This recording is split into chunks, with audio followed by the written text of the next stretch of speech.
Selamat sore, saudara-saudari. Dalam rangka memastikan masyarakat kembali produktif dan tetap aman dari COVID-19, pemerintah melalui gugus tugas percepatan penanganan COVID-19 mengeluarkan surat edaran bagi instansi pemerintah, BUMN, BUMD, dan swasta tentang pengaturan jam kerja pada masa adaptasi kebiasaan baru menuju masyarakat produktif dan aman COVID-19. Gugus tugas mengatur bahwa pengaturan jam kerja karyawan dibuat dengan sistem bergilir atau dengan 2 shift. Pengaturan jam kerja antar shift wajib dilakukan dengan jeda minimal 3 jam. Shift pertama masuk antara pukul 7 sampai 7.30 dan pulang pukul 15 sampai 15.30. Lalu shift kedua masuk dengan pukul 10 sampai dengan 10.30 dan pulang pukul 18 sampai 18.30. Pengaturan jam kerja dikecualikan untuk jenis dan sifat pekerjaan yang dijalankan secara terus-menerus. Jumlah pegawai karyawan yang bekerja dalam shift diatur secara proporsional mendekati perbandingan 50:50 untuk setiap shift.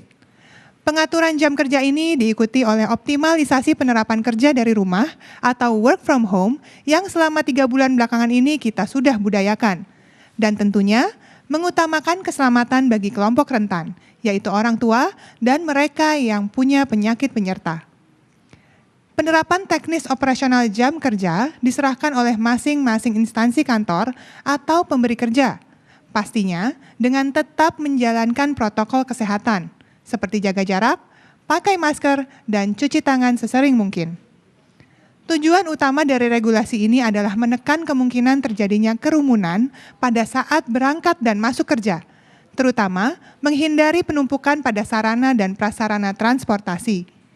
Tentunya ditambah dengan upaya mengoptimalkan kapasitas sarana dan prasarana transportasi dan dilengkapi dengan langkah-langkah yang selaras dengan penerapan protokol kesehatan yang akhirnya dapat meningkatkan pencegahan penyebaran COVID-19. Saudara-saudari, selain pengaturan jam kerja dan pemilihan jenis transportasi yang menerapkan protokol kesehatan, beberapa hal yang harus diperhatikan ketika saudara-saudari berada di tempat kerja adalah 1. Hindari pertemuan sosial dengan jaga jarak fisik minimal 1-2 meter. Kedua, pastikan tempat kerja atau kantor kita memiliki ventilasi yang baik.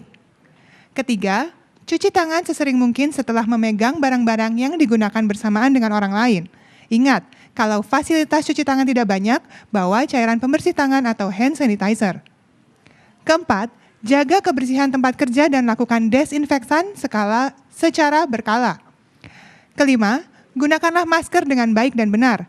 Jangan asal lepas masker pada saat ada di kantor atau ramai orang. Dan bila sakit, bekerjalah dari rumah. Berikutnya, terapkan etika batuk dan bersin bisa dengan melipat siku atau tutup mulut dan hidung menggunakan tisu dan langsung dibuang ke tempat sampah yang tertutup. Cuci tangan sebelum menyentuh benda apapun. Perhatikan sistem tempat duduk di ruang kerja. Pastikan berjarak lebih dari 1 meter dan memiliki sekat apabila memungkinkan.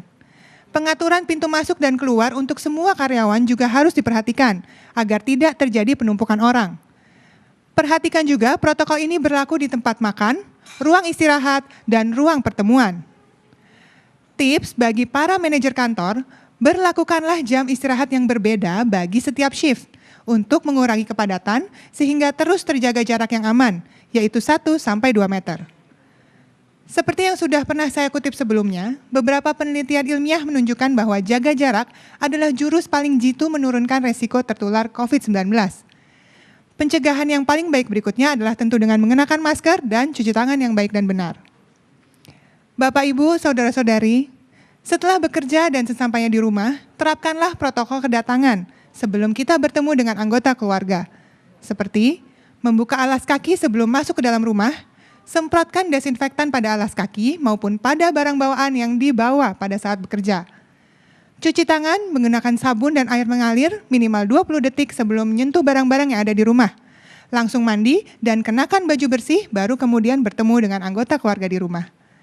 Jadilah pelindung keluarga yang andal, tetap produktif, dan tetap menjaga anggota keluarga aman dari COVID-19. Keluarga sehat, masyarakat juga ikut sehat. Sekarang saya persilakan Dr. Ahmad Yuryanto untuk menyampaikan kinerja data hari ini.